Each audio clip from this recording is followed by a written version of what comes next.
guys, welcome back to the channel. So today we are having the BMW 2 Series Grand Coupe with us, and this is going to be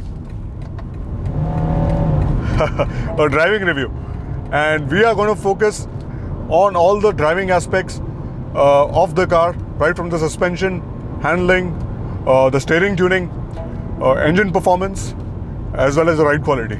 Starting off with the platform. So in 2014, BMW made a bold decision by launching the first ever front-wheel drive BMW in the form of a minivan, which is the 2 Series Active Tourer. And that was based on the UKL platform. Whereas this, the 2 Series Grand Coupe, is based on the updated version of the UKL platform, the FAAR platform. And the FAAR platform is used in all the new front-wheel drive BMW platforms as well as the minis, and it's a very versatile platform. This particular platform supports the usage of internal combustion engines as well as the plug-in hybrids, and also full electric vehicles, all in one platform.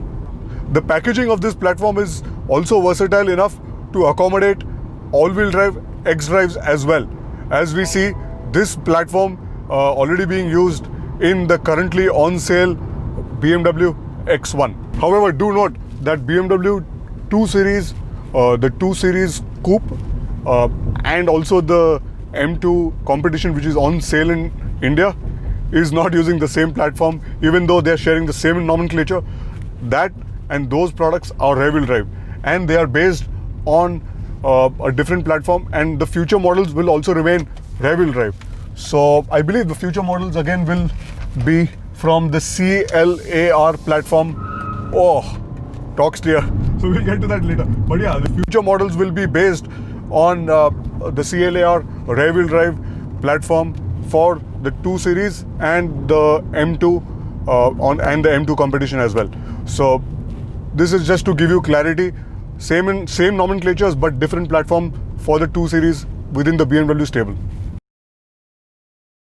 So this engine is the same engine which BMW provides in the 620D GT, in the 520 diesel, in the X320 diesel, and also the G20 320 diesel. And the best part about it is in the 2 Series Grand Coupe, it hasn't been detuned.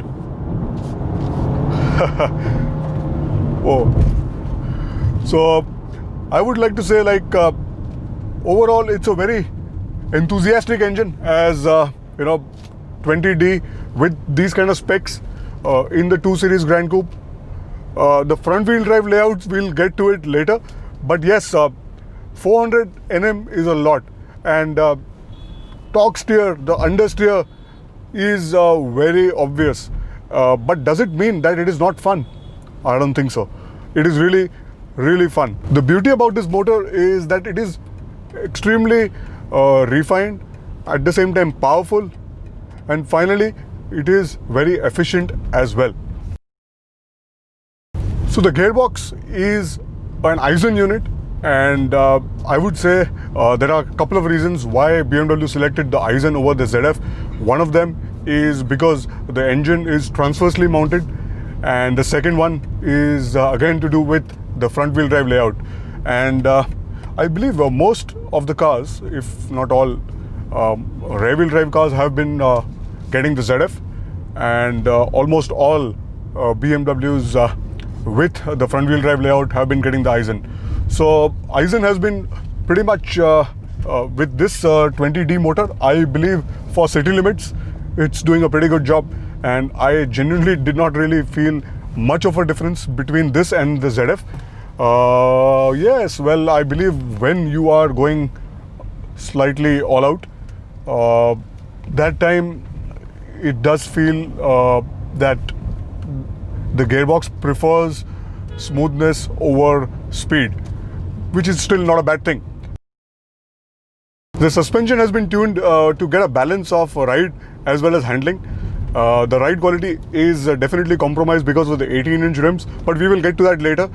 Overall, the rear suspension is also having, I believe, a multi-link arrangement, so that also aids in giving the car handling and ride quality balance, which is a good thing. I've mostly driven the 2 Series Grand Coupe in the city and on the internal highways, not really on the twisties, but I genuinely feel that this might be fun in its own way. The steering is a very typical BMW unit.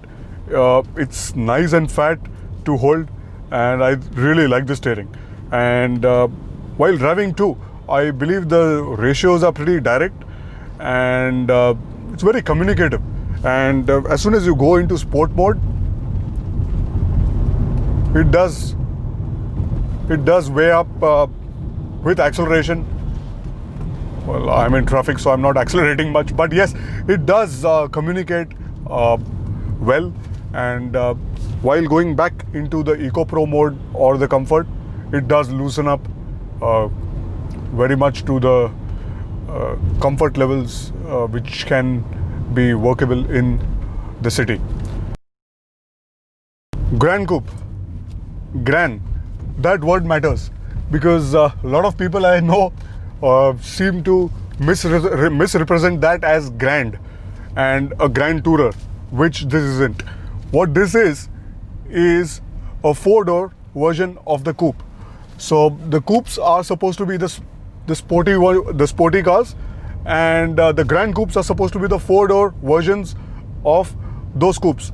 So particularly this is supposed to be a 4-door coupe and a sporty one, that is, which in my opinion it does a fairly decent job in.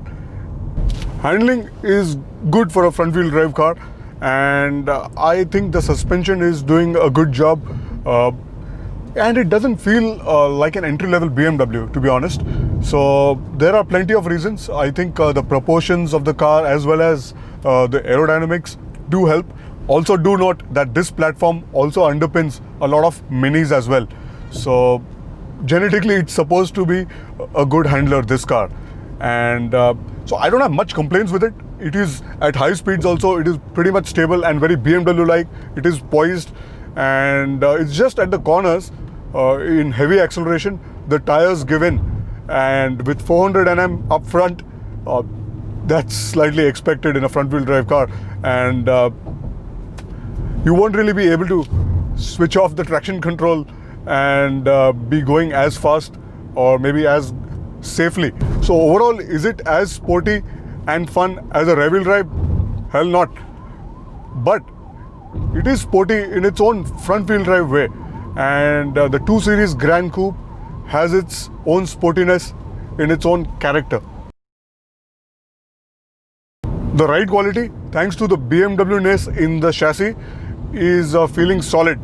But overall, ride quality over bad bumps, I think that's below average, particularly because this is the M Sport variant and it is having 18-inch rims. Also on that expansion joint, you could feel slightly firm. And so, you know, I really think, also I would like to say that it's a good thing that BMW gave 18-inch rims on the 2 Series Grand Coupe, which is honestly a brave move, because you know, the audience who are not really aware on how to drive run flats, low profile run flats on potholes, they'll have to be slightly careful, or probably will have to be putting tires and the tire damage as included in their insurance policies. So leaving that, I think BMW have done a good, brave job in also putting looks as a priority over ride quality, which definitely enhances the overall desirability quotient for the 2 Series Grand Coupe, particularly in this M Sport variant. So finally, to conclude things, I love the way it looks, both on the exteriors as well as the interiors. Right, so now it's time to address the elephant in the room, which is its price. Because a lot of comparisons have been made with the 3 Series pricing. Why wouldn't they? Because it's so similarly priced. But we need to understand that this is actually a Grand Coupe based on the 1 Series. And similarly, a Grand Coupe based on the 3 Series is actually a 4 Series Grand Coupe. So it's really interesting to understand the segmentation of BMW in their existing product portfolio and the nomenclatures involved. So if you look at it that way, BMW 2 Series Grand Coupe as a package with the amount of features it offers, particularly this M Sport kit, it does actually appeal to the first time BMW buyers as well as the young BMW buyers. So what about the purists? Well, for a moment, if they set aside the platform this is based on and the front wheel drive, they too will actually find the 2 Series Grand Coupe a blast to drive. And on that note, thanks for watching.